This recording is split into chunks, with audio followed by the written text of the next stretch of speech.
vedere su TikTok fatti delle caghe polacche, queste cose qua. Io ne ho una, purtroppo sono stata costretta a farla. Cosa succede adesso? Succede che il governo ha preparato una proposta di legge per modifica del codice della strada in cui prevede che non si possono più, anche su mezzi stranieri, fare assicurazioni straniere. Quindi anche se prendi un mezzo polacco, l'assicurazione deve essere italiana. La mia battaglia è, perché trovo vergognoso, non il fatto in sé, ma la vergogna del fatto che quando chiamano le assicurazioni e le lobby di grandi soldi, subito si piegano e si mettono genuflessi. Dopodiché fate contemporaneamente anche l'altra norma che ho presentato. Levate l'obbligo di tariffa, l'obbligo di fare l'assicurazione italiana, che non la tariffa unica per chi non commette sinistri. Perché non lo mettono? Perché se è una cosa per il popolo non la fanno. Per le grandi lobby assicurative, perché tutti i soldi che si vanno a prendere le assicurazioni e le multinazionali che quest'anno hanno fatto il record, hanno ringraziato pure il governo, ha fatto 15 miliardi di utili le assicurazioni, non di guadagni, di utili. Utili significa quello che hanno, cioè oltre le spese, quelle sono spartiti loro. E di questi 15 miliardi stanno i soldi napolitani. Su cui le compagnie di assicurazione tutte guadagnano il record su ogni stipula di contratto. Ogni assicurazione a Napoli gli vale 150 euro di utile, a Caserta 145.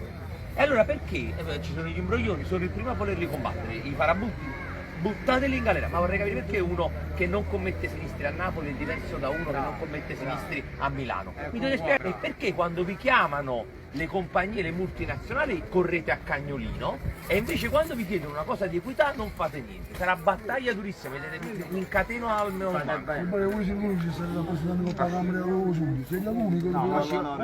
ma ci vorrebbero 5-6 di loro. Sicuramente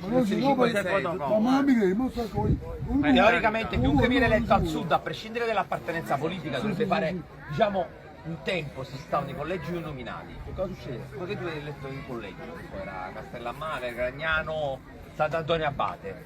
Se tu ti comportavi male al deputato, non c'eri e così via, cioè ti faceva voce, non tu vota la prossima volta. Ma adesso funziona, le liste sono bloccate. Io perché sono stato eletto, guarda questo come stanno sottoposto. Questa è moto d'acqua, non dovrebbe mai andare così sottoposto.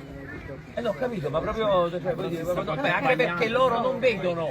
La moto d'acqua è una delle cose che vedi di meno. Quindi se ti sto bagnando, io ammazzo te l'appoggio manca, lo scoverò per 3 ore. Allora, praticamente con le liste bloccate si è creato un sistema per cui è il leader del movimento politico a cioè tu devi leccare il deretano giusto al momento giusto, non te ne fotti niente dei cittadini, perché non dipende da loro. Allora bisogna votare in massa chi ha il coraggio. E poi bisogna dire anche un'altra cosa per onestà intellettuale: il nostro territorio è stato il più martorizzato per eletti che non appartengono al nostro territorio. Cioè tenete presente che noi eletti, diciamo, che viviamo sul territorio, siamo meno della metà.